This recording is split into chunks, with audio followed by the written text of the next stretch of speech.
بسم اللہ الرحمن الرحیم۔ پاکستان میں مذہبی عنصر آزادی کے بعد ہمیشہ سے موجود رہا ہے اور فعال رہا ہے۔ البتہ 70 کی دہائی تک یہ ایک پریشر گروپ کی حیثیت رکھتا تھا اور اسے عوامی زندگی میں بہت زیادہ اثر و رسوخ حاصل نہیں تھا۔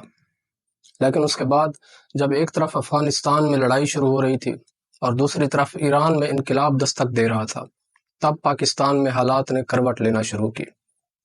ان بیرونی اثرات کے سبب حالات کچھ ایسے بدلے کہ یہاں کا مذہبی طبقہ ایک ایسا بااثر گروہ بننا شروع ہوا جس کے اندر یہ احساس پیدا ہونے لگا کہ وہ اس ملک کے عوام کی اپنے طور پہ ذہن سازی کرنے کی صلاحیت رکھتا ہے، اور اب وہ عوام پر اثر انداز ہونے کے لیے ریاست اور ریاستی پالیسیوں کا محتاج نہیں رہا۔ مذہبی طبقے کے اندر یہ سوچ ابھرنے لگی کہ اسے اب یہ ضرورت نہیں کہ وہ ریاست پر پریشر ڈال کر مذہبی نوعیت کی پالیسیاں بنوائے اور اس کے ذریعے عوام میں مذہبی عنصر کو داخل کرے، بلکہ وہ یہ کام خود براہ راست کر سکتے ہیں، بلکہ وہ عوام کی ذہن سازی کرتے ہوئے خود ریاست پر بھی حاوی ہو سکتے ہیں۔ اس مرحلے میں مذہبی طبقے کے اندر طاقت کے حصول کی یہ سوچ پیدا ہونا شروع ہوئی۔ 70 کی دہائی سے لے کر 21ویں صدی کی شروعات تک کا عرصہ ایسا ہے کہ جس میں مذہبی طبقے میں طاقت کا احساس تو پیدا ہوا اور وہ مضبوط بھی ہوئے، مگر اس دوران وہ ریاست کی گرفت سے بالکل باہر بھی نہیں ہوئے، یعنی کہ ایک طرح کی کشمکش چلتی رہی۔ مذہبی طبقات بہت سے معاملات میں آزاد بھی ہوئے اور کئی چیزوں میں ریاست کے ماتحت بھی رہے۔ مثال کے طور پہ اس وقت جو شدت پسند فرقہ وارانہ جماعتیں وجود میں آئیں، انہیں ریاست کی طرف سے ڈھیل تو حاصل تھی، مگر ان جماعتوں نے ساتھ ساتھ اپنے طور پہ بھی مرضی کے عسکری ونگ بنانے شروع کیے، انہیں اپنے مفادات کے مطابق چلاتے اور ان کا دائرہ پاکستان سے باہر افغانستان تک پھیلایا۔ ریاست چاہتی تھی کہ یہ جماعتیں اتنی حد تک کام کریں جس کی وہ اجازت دے، مگر ان جماعتوں نے خود کو وہاں تک محدود نہیں رکھا۔ البتہ 21ویں صدی کے آغاز سے مذہبی گروہ ایک نئی شکل میں ظاہر ہوتے ہیں۔ یہ ریاست کی گرفت سے بالکل آزاد ہو گئے اور عوامی رائے سازی میں بھی بہت با اثر ہو گئے۔ صرف یہی نہیں بلکہ ان میں سے TTP جیسے چند گروہ ایسے بھی نکلے جو خود ریاست کے لیے خطرہ بن کر سامنے آئے اور اب ریاست کے خلاف لڑ رہے ہیں۔ TTP کے اندر بنیادی طور پہ وہی سب مذہبی فرقہ وارانہ جماعتوں کے گروہ شامل ہیں، اور انہی عناصر نے TTP بنائی جو 80 اور 90 کی دہائی میں ریاست کے ساتھ کشمکش کی حالت میں تھے اور عسکریت پسندی کی طرف مائل ہو گئے تھے، یا انہیں خود ریاست افغانستان میں استعمال کر رہی تھی۔ یہی لوگ 9/11 کے بعد ایک نئی شکل میں کھل کر ریاست کے خلاف کھڑے ہو گئے۔ یہ چیز کوئی ڈھکی چھپی نہیں ہے کہ بیت اللہ محسود، ملا نذیر، حافظ گل بہادر، مفتی ولی الرحمان جیسے کئی عسکری قائدین JUI کے سرگرم رکن رہ چکے تھے۔ 80 اور 90 کی دہائیوں کے دوران مذہبی سیاسی جماعتوں سے الگ ہو کر کئی چھوٹے چھوٹے فرقہ وارانہ دھڑے بنے تھے جو شدت پسندی کی طرف مائل تھے۔ 9/11 سے پہلے پاکستان کے اندر لگ بھگ 104 عسکری جماعتیں وجود رکھتی تھیں اور چھوٹی بڑی تقریباً 80 فرقہ وارانہ جماعتیں بھی تھیں۔ 9/11 کے بعد سے لے کر 2015-16 تک ویسے تو اور بھی کئی مذہبی گروہ ملک میں فعال رہے، مگر زیادہ شور TTP اور دوسرے عسکری گروہوں کا ہی رہا۔ یہ تمام عسکری اور فرقہ وارانہ گروہ ایک طرف ریاست کی خواہشات کے خلاف کام کر رہے تھے اور دوسری طرف عوام کو ٹکڑوں میں تقسیم بھی کرنے کی کوشش کر رہے تھے۔ لیکن اہم بات یہ ہے کہ TTP اور اس جیسے دیگر عسکری گروہوں کو پاکستان کے عوام میں مقبولیت نہیں ملی، مگر وہ بہرحال ریاست اور ریاستی مفادات کو نشانہ بناتے رہے، حتیٰ کہ 2014 میں انہوں نے پشاور میں اسکول کے بچوں کا بھی قتل عام کر دیا۔ پشاور سکول حملے کے بعد ریاست نے TTP کے خلاف سخت کارروائیاں کی اور جس کے نتیجے میں اس سے اگلے 1-2 سالوں میں TTP کچھ کمزور ہو گئی۔ اسی طرح ان مسلح عسکری گروہوں کے علاوہ پاکستان میں پہلے جو فرقہ وارانہ جماعتیں تھیں، انہوں نے اگرچہ معاشرے میں تناؤ کو پیدا کیا اور لوگوں کے مذہبی شعور کو بھی نقصان پہنچایا، لیکن بہرحال انہیں اس طرح مقبولیت نہیں ملی کہ وہ عوامی نوعیت کی تحریکیں بن جاتی۔ مگر 2017 کے بعد سے پاکستان میں ایک نئی جماعت وجود میں آتی ہے جس نے چند ہی سالوں میں پاکستانی معاشرے میں بنیاد پرستی کو بڑھاوا دینے میں جلتی پر تیل کا کام کیا ہے۔ یہ جماعت پچھلی حکومت کے دوران سیاسی عمل کو بھی کئی بار معطل کر چکی ہے اور عالمی میڈیا پر شاہ سرخیوں میں بھی رہی۔ TTP نے پاکستان کی ریاست اور ریاستی اداروں کے بارے میں عوام کے اندر یہ تعصب ڈالنے کی کوشش کی کہ پاکستانی ریاست اور اس کے ادارے اسلام کے خلاف ہیں، مگر ٹی ٹی پی کو اس مقصد میں کامیابی نہیں ملی تھی اور عوام ٹی ٹی پی کی بجائے ریاست کے ساتھ کھڑے ہوئے۔ مگر لگتا یہ ہے کہ تحریک لبیک نے اس تاثر کو کامیابی کے ساتھ عوام میں منتقل کر دیا ہے۔ تحریک لبیک نے مختلف نعروں کا استعمال کرتے ہوئے عوام کے اندر شدید جذباتیت کو بھر دیا ہے اور مذہب سے جڑی بہت سی حساس اور باریک چیزوں کو عوامی نوعیت کا بنا دیا ہے۔ اب ہر آدمی خود ہی فتویٰ جاری کر دیتا ہے اور خود ہی ریاست بن جاتا ہے۔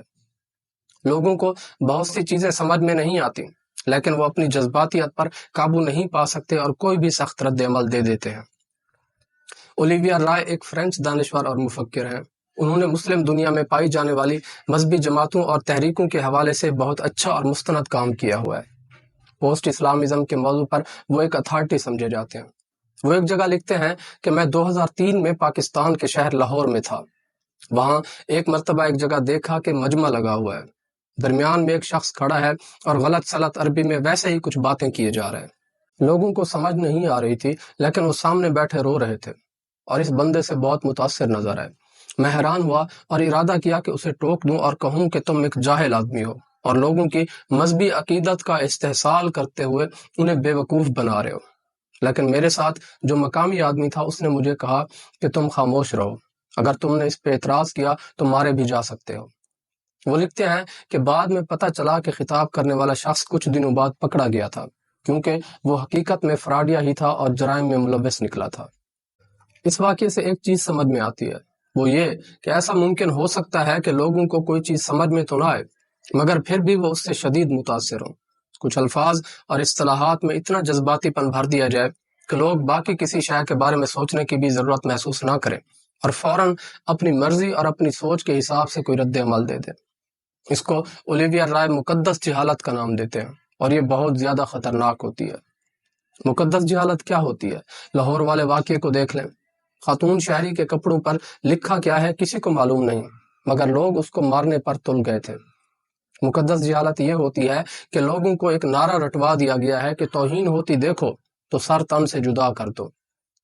اب یہ کہ توہین ہوتی کیا ہے، اس کی حدود کیا ہے، کیا ہر شخص اپنی مرضی سے طے کر لے گا کہ یہ توہین ہے یا نہیں، اور ریاست کا بھی کوئی کردار ہوتا ہے یا نہیں، ایسی تمام چیزیں لوگ نہیں جانتے۔ اگر وہاں پر 100 بندہ بھی تھا تو ان میں سے کسی کو یہ تک تو پتہ نہ لگ سکا کہ یہ قرآن کریم کی آیت ہی نہیں ہے، مگر طیش، غصہ اور ہیجان عروج پر تھا۔ یہی مقدس جہالت ہے۔ اولیویا رائے کہتے ہیں کہ جب مذہب کا ثقافتی تصور ختم ہونے لگے اور اس کی جگہ مذہب کی نئی اور سخت گیر تعبیرات غالب ہونے لگے تو ایک ہی مذہب پر ایمان رکھنے والا معاشرہ ٹکڑوں میں تقسیم ہو جاتا ہے۔ پھر وہ سب گروہ ایک دوسرے کے لیے اقلیت بن جاتے ہیں۔ ہم دیکھ لیں، ہمارے ارد گرد کچھ ایسی ہی صورتحال نظر آ رہی ہے۔ اب اقلیت محض غیر مسلم ہی نہیں ہے، مسلمانوں کے اندر بننے والے گروہ اور جماعتیں ایک دوسرے کے لیے اقلیت کی طرح بن گئے ہیں اور ایک دوسرے کو دین دشمن کہنے لگے ہیں۔ وجہ یہ ہے کہ دین کا ثقافتی لچکدار تصور ختم ہو رہا ہے اور یہ مذہبی تحریکیں ہی اس ثقافتی تصور کو ختم کر رہی ہیں۔ ہمارے ملک میں ہمیشہ صورتحال کچھ یوں رہی ہے کہ جماعتیں تو بہت سی ہوتی ہیں، لیکن ایک وقت میں کسی ایک جماعت کا زیادہ شور اور ایک قسم کی لہر چل رہی ہوتی ہے۔ 2017 کے بعد سے تحریک لبیک کی گونج ہے۔ ان کی طاقت کا اندازہ اس سے لگایا جا سکتا ہے کہ اس نئی جماعت نے 2017 سے اب تک ریاست کو کئی بار گھٹنے ٹیکنے پہ مجبور کیا ہے۔ پہلے دیوبندی جماعتیں نمایاں رہی تھیں اور بریلوی طبقے کو امن پسند سمجھا جاتا تھا، مگر بریلوی حلقے میں یہ تاثر ضرور تھا کہ وہ تعداد میں تو زیادہ ہیں، مگر ریاست دیوبندیوں کے ساتھ کھڑی نظر آتی ہے۔ اب انہیں موقع ملا ہے تو انہوں نے بہت ہی کم عرصے میں عوام کے اندر ایک بارود بھر دیا ہے۔ پاکستان کے اندر جتنی تعداد میں مختلف مذہبی تحریکیں اور جماعتیں وجود رکھتی ہیں، دنیا کی کسی بھی دوسری مسلم ریاست میں اس کی مثال نہیں ملتی۔ پاکستان میں رفع دین اور آمین کے مسئلے پر بھی جماعتیں بنی ہیں۔ اب اس وقت جو نعرہ زیادہ مقبول اور لوگوں کی سوچ پہ حاوی ہو چکا ہے وہ توہین کا نعرہ ہے۔ جب بھی کسی کونے سے توہین کا نعرہ بلند ہوتا ہے تو لوگ فوری طور پہ جذباتی ہو جاتے ہیں اور بفر جاتے ہیں۔ وہ حقائق جاننے کی کوشش ہی نہیں کرتے، بس سب کو فوری رد عمل دینا ہوتا ہے، کیونکہ ان بیچاروں کو لگتا ہے کہ وہ اگر سوچ میں پڑ گئے، دیر کر دی تو کہیں گناہگار نہ ہو جائے۔ اس طرح کے نعرے لوگوں کے نظام فکر کو یکدم تہو بالا کرنے کی صلاحیت رکھتے ہیں۔ لوگ سڑکوں پر نکل آتے ہیں، کوئی اپنی جان دینے پر آمادہ ہوتا ہے تو کوئی کسی کو کسی کی جان لینی ہے۔ ابھی پچھلے ہی سال جڑاں والا میں کیا ہوا تھا؟ کسی نے بس نعرہ لگا دیا تھا کہ قرآن کی توہین ہوئی ہے، تو مسیحیوں کی پوری بستی ہی جلا دی گئی، چرچ بھی نہیں چھوڑا گیا۔ یہی کچھ سیالکوٹ کی فیکٹری میں سری لنکن شہری کے ساتھ ہوا تھا۔ عربی میں کوئی سٹیکر لگا ہوا تھا جو اس نے اتار دیا تو لوگوں نے اس کے ساتھ جو سلوک کیا وہ سب کو معلوم ہے۔ ریاست تحریک لبیک جیسی جماعتوں کو بنا تو دیتی ہے یا انہیں ڈھیل دیتی رہتی ہے، مگر انجام کار جب یہ جماعتیں سماج میں جڑیں پکڑ لیتی ہیں اور طاقتور ہو جاتی ہیں، اس کے بعد یہ خود ریاست کے لیے بھی درد سر بن جاتی ہیں۔ ماضی کی کتنی ہی ایسی جماعتیں ہیں جو اب سیکیورٹی تھریٹ بن چکی ہیں اور ریاست سے لڑ رہی ہیں۔ اس کی بنیادی وجہ یہ ہے کہ مذہبی طبقات خود کو عام شہری نہیں سمجھتے۔ یہ اپنے بارے میں سمجھتے ہیں کہ انہوں نے ریاست کی بھی اصلاح کرنی ہے اور عوام کی بھی۔ یہ اپنے آپ کو بالا تر خیال کرتے ہیں۔ پھر اگر ان کو ریاست کچھ طاقت فراہم کر دے اور انہیں موقع مل جائے تو یہ ریاست کے اندر ایک ریاست بن کے ابھر آتے ہیں۔ پچھلی حکومت کے دوران کس طرح پرتشدد مظاہرے کیے گئے؟ ان کے نزدیک یہ طاقت کا مظاہرہ تھا، جو ضروری ہے کیونکہ اس سے ریاست کو ایک پیغام جاتا ہے کہ وہ ان سے متعلق کوئی بھی اقدام کرنے سے پہلے اچھی طرح سوچ لے۔ مذہبی طبقے کے پاس ریاست کا کنٹرول تو نہیں ہوتا، لیکن اس کا مزاج یہ ہے کہ وہ ریاستی لہجے میں خطاب کرتا ہے، نہ کہ عوامی لہجے میں۔ اگر اقتدار میں نہ بھی ہوں تب بھی یہ خود کو اصل حاکم تصور کرتے ہیں اور اس سوچ سے دستبردار ہونے کے لیے تیار نہیں ہیں۔ مذہب کا اخلاقی، انسانیت پسند اور تربیتی پہلو بالکل اوجھل ہو گیا ہے۔ تمام مذہبی جماعتوں کے پاس اپنا اپنا کوئی نعرہ ہے اور سب کو طاقت کا مظاہرہ کرنا ہے۔ پاکستان میں طاقت کے حصول کے لیے، اقتدار کے حصول کے لیے مذہب کے نام پر گروہ بندی سے زیادہ کوئی اور کارگر طریقہ موجود نہیں ہے۔ عام لوگوں کو لگتا ہے کہ یہ سب اسلام کے لیے ہو رہا ہے اور اس کا حصہ بننا ثواب کا کام ہے، مگر انہیں علم نہیں کہ پاکستان میں ایک مذہبی اشرافیہ بھی ہے اور مذہب کا کاروبار بھی کیا جاتا ہے۔ پاکستان میں کوئی بھی مذہبی جماعت حقوق کی بنیاد پر نہیں بنی۔ یہ شہریت اور لوگوں کے حقوق کی بات نہیں کرتے۔ کیا لوگوں کی فلاح کے لیے کام کرنا اور ان کی بہبود کے لیے سیاست کرنا اسلام کا حکم نہیں ہے؟ کتنے ہی سماجی مسائل ہیں جن پر کام کرنے اور جن پر تحریکیں چلانے کی اصل ضرورت ہے، مگر ان پر کوئی تحریک نہیں چلتی، اس لیے کہ اس کام میں ثواب تو ہے مگر مشکلات ہیں، اور پھر اس کام میں تو بس عام لوگوں کا فائدہ ہے۔ مذہبی اشرافیہ کو کیا ملے گا؟ تحریک لبیک باقی مذہبی جماعتوں سے بالکل مختلف جماعت ہے۔ اس کا اثر و رسوخ عوام کے اندر اوپر سے لے کر نچلی سطح تک ہر جگہ ہے۔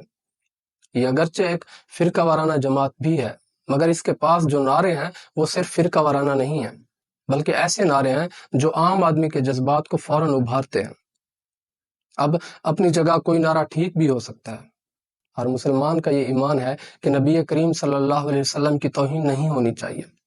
ختم نبوت پر بھی ہر مسلمان ایمان رکھتا ہے، مگر مسئلہ اس کے بعد کا ہے، توہین کی حدود کیا ہیں؟